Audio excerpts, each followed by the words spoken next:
Santiago Bestigliero, bueno, muchas gracias por estar con nosotros. Gracias a ustedes por recibirme. Es muy interesante el tema porque el cual te convocaron a Tucumán, vos vivís en Estados Unidos, ¿no? Estudiaste en la DITEL, entre otras cosas. Exacto. Esto de contar un poco qué ha ocurrido entre 1810 y 1816. Sí. Son 6 años que pareciera que todo estaba ordenado para que se den los acontecimientos tal cual se dieron y los conocemos, pero sin embargo hay una innumerable cantidad de dificultades en el medio. Y de factores en juego, exactamente. O sea, son 6 años tremendamente densos en los que están sucediendo muchísimas cosas a la vez. Es decir, digamos, más que arrancar en 1810, nosotros solemos arrancar en 1808, que es el disparador del problema. Es decir, Napoleón Bonaparte invade la península ibérica y se lleva cautivo al nuevo rey Fernando VII. Entonces, todo el edificio jurídico hispano queda sin cabeza. De repente no hay más rey, no hay más líder, no hay forma de organizar el poder político y hay que improvisar. En 1808 eso generó bastantes dificultades. En España, donde surgieron las primeras juntas, que además era el teatro de la guerra, y acá mismo en el Río de la Plata, porque Montevideo va a establecer la primera junta, no solo contra la invasión del monstruo Napoleón, como lo llamaban, sino también como ejercicio de, bueno, rematar sus disputas jurisdiccionales contra Buenos Aires. Pero ya avanzando sobre 1810, que tenés el primer experimento autonómico político, que es la primera Junta de Gobierno. Cargado de dudas, no de convicciones. Cargado absolutamente de dudas, y esa es la palabra que usa la Gaceta de Buenos Aires, que es la publicación oficial de la Revolución, ¿no? Dice, bueno, todo esto empezó porque teníamos dudas, porque no sabíamos hacia dónde ir, y se tomaron de viejas cláusulas políticas que lo llevaban a la institución de la Junta inspirada en España, ¿no? Y en el derecho medieval español. Ese derecho medieval hace que surja el primer gobierno en estas tierras autonómico, y de ahí en más se abre un mundo en el que nadie sabe qué está pasando en Europa, a ciencia cierta. Las noticias llegan fragmentadas, llegan tarde.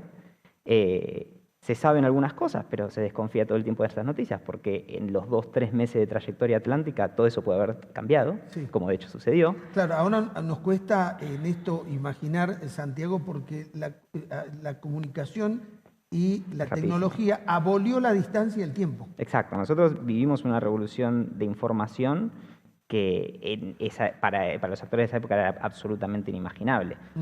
Ni siquiera nosotros, ya la invención del telégrafo para ellos hubiese sido algo absolutamente radical. Acá las noticias demoraban 3 meses. Exactamente, las noticias demoraban 3 meses y con esas noticias había que intentar diseñar el experimento político que se estaba llevando a cabo.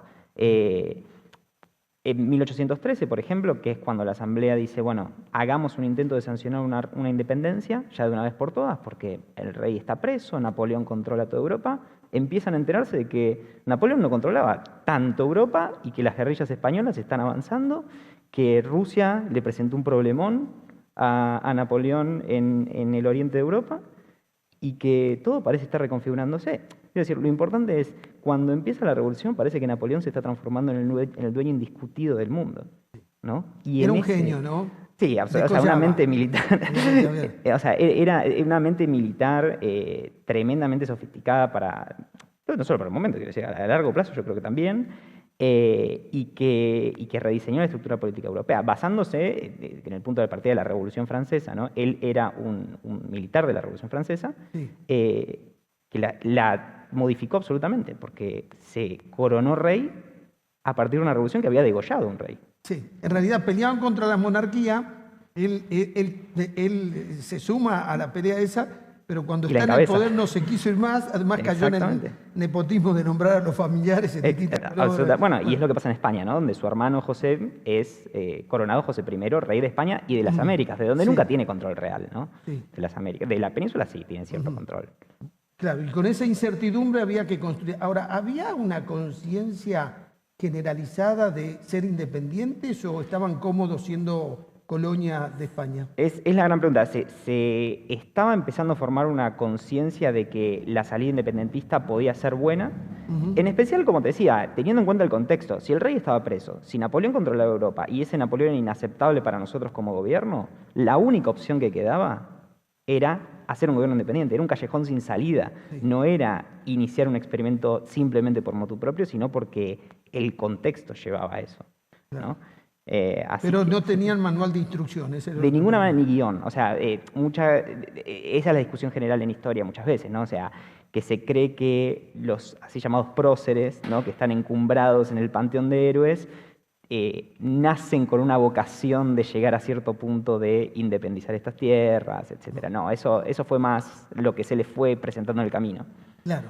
Fue una tarea de descubrimiento. Claro. Hoy a cualquier grupo humano lo podés poner en una isla y saben cómo organizarse.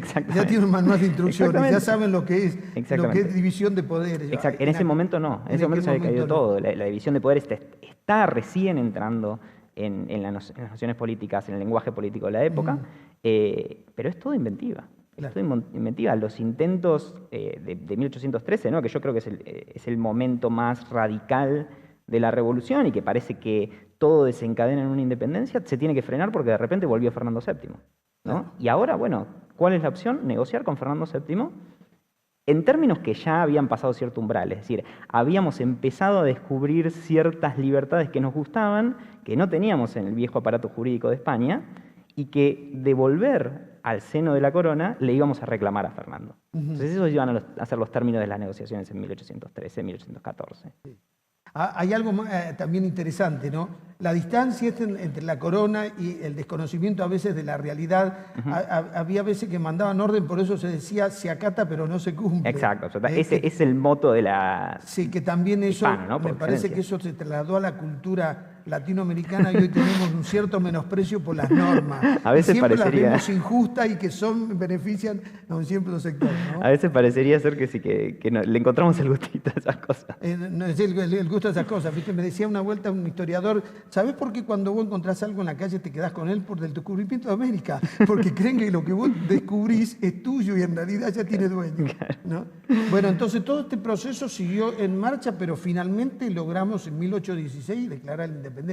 Ahí ya había más conciencia, había más construcción. Ahí se llega a un punto en el que no hay retorno porque ese Fernando VII que vuelve en 1814 y con el que se parece, se puede negociar, muestra una cara que es absolutamente irreconciliable, en el sentido de que Fernando no quiere establecer ningún tipo de negociación. Fernando cree que esos son unos vasallos rebeldes y que simplemente hay que reprimirlos y volver al estado de cosas natural, que es a una monarquía verticalista y en muchos sentidos absolutista, ¿no? Él deroga la Constitución de Cádiz, que es la reforma que se establece en España, la primera constitución liberal que circula en el Atlántico, ante la que las provincias del Río de la Plata toman distancia y Fernando la deroga, ¿no? Entonces, ahí el camino de la revolución ya encuentra definitivamente ese callejón sin salida y dice, bueno, ante un tirano no queda otra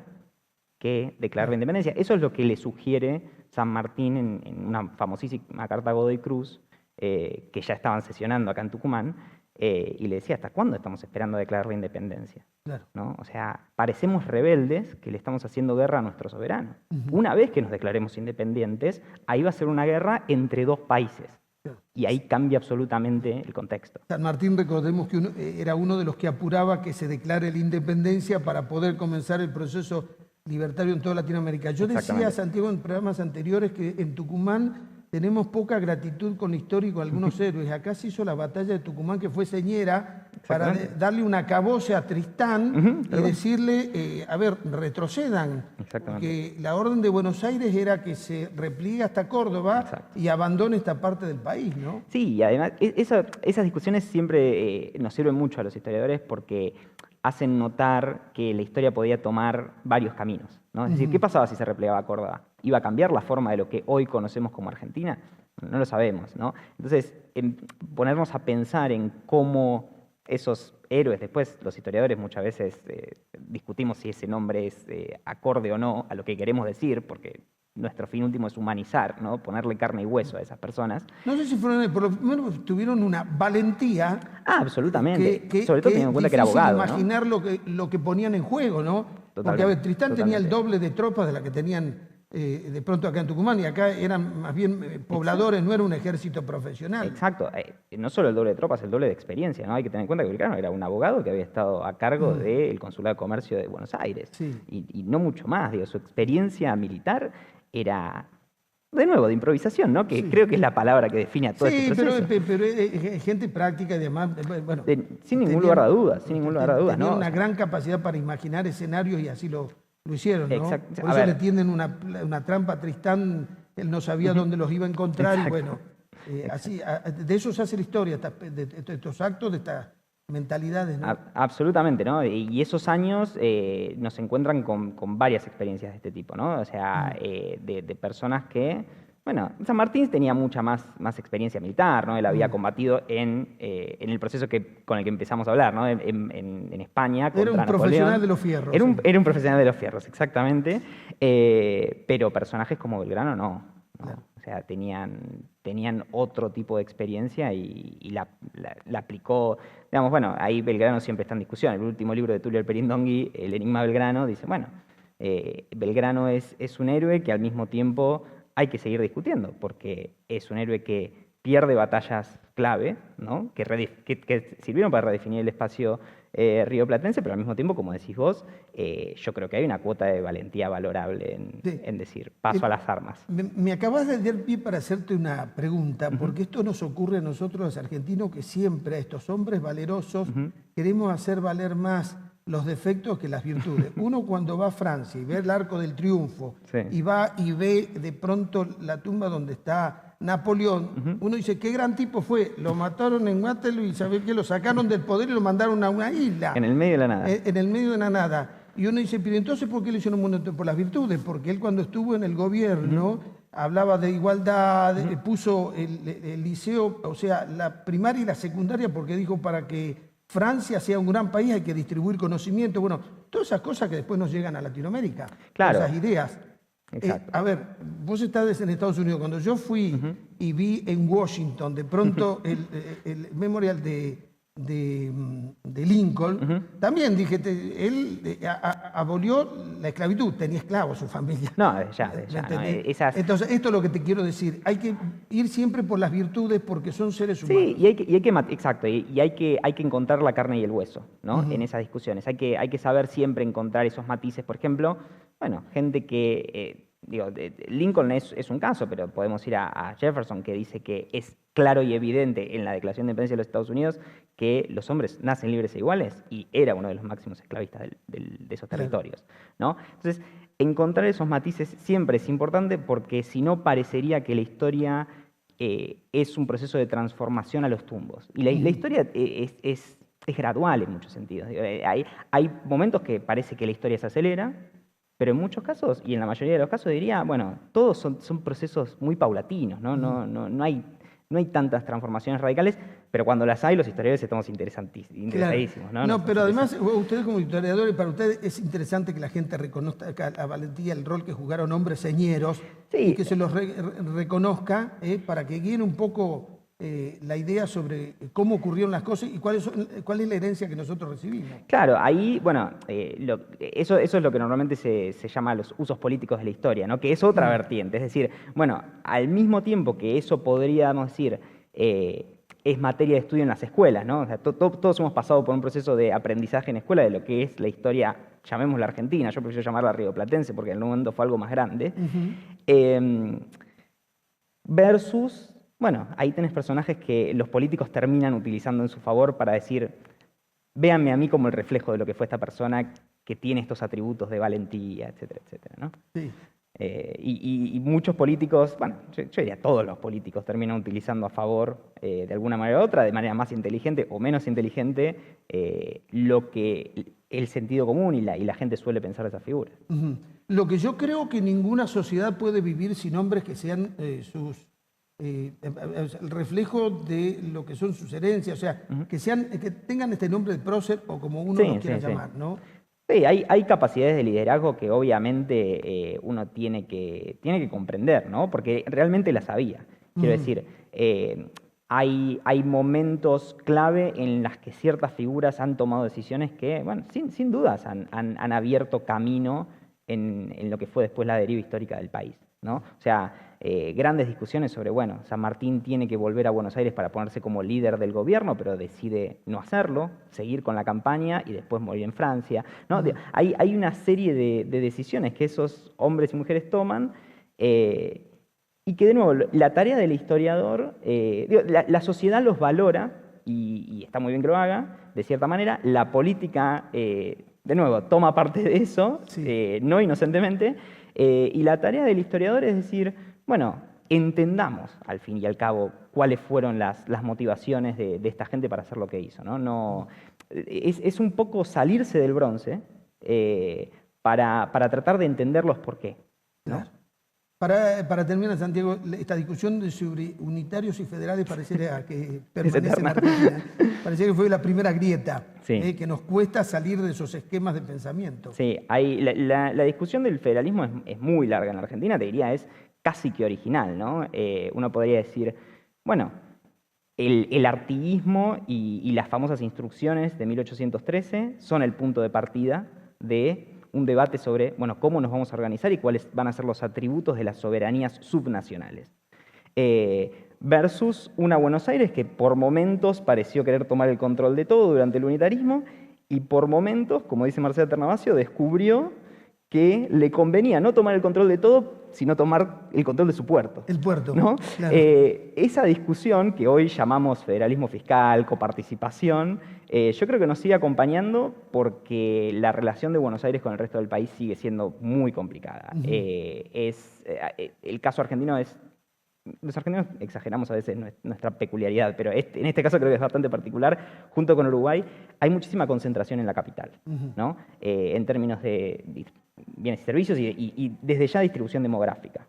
Entonces, es un problema que no le veo solución pronta, si te soy sincero. Ah, ¿sí? No es Mira mi especialidad el presente, por otra parte. Los historiadores tenemos fama de equivocarnos sobre nuestras predicciones, así que ojalá me esté equivocando, pero me parece que el peso de Buenos Aires con respecto al resto de las provincias sigue siendo complicado y es un tire y afloje interminable.